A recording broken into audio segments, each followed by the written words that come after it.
গণমাধ্যম ও সামাজিক যোগাযোগ মাধ্যমে ভারতে পালিয়ে যাওয়া সাবেক প্রধানমন্ত্রী শেখ হাসিনার বিদ্বেষমূলক বক্তব্য প্রচারের নিষেধাজ্ঞা চেয়ে আবেদন করা হয়েছে। বৃহস্পতিবার ৫ই ডিসেম্বর প্রসিকিউটর আবদুল্লাহ আল মামুন বিষয়টি জানিয়েছেন।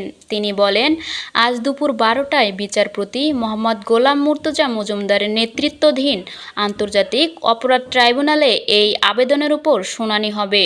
গত ১৮ নভেম্বর, জুলাই, আগস্টের গণহত্যার ঘটনায় মানবতাবিরোধী অপরাধের অভিযোগের দায়ে করা ২ মামলায় শেখ হাসিনা, ওবায়দুল কাদের সহ ৪৬ জনের বিরুদ্ধে তদন্ত ১ মাসের মধ্যে শেষ করার নির্দেশ দেন ট্রাইব্যুনাল।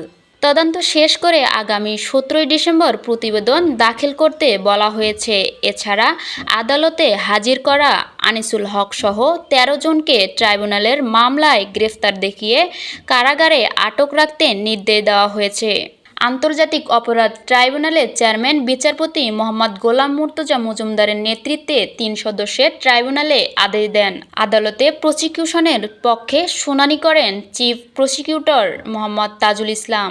এর আগে ট্রাইব্যুনালে হাজির করা হয় সাবেক মন্ত্রী Anisul Haque, doctor Dipu Moni Rashed Khan Menon, Hasanul Haque Inu, Shahjahan Khan, Junaid Ahmed Palak, Salman F Rahman, doctor Tawfiq Elahi Chowdhury, Kamal Ahmed Majumdar, গোলাম দস্তগীর গাজী, অবসরপ্রাপ্ত বিচারপতি শামসুদ্দিন চৌধুরী মানিককে।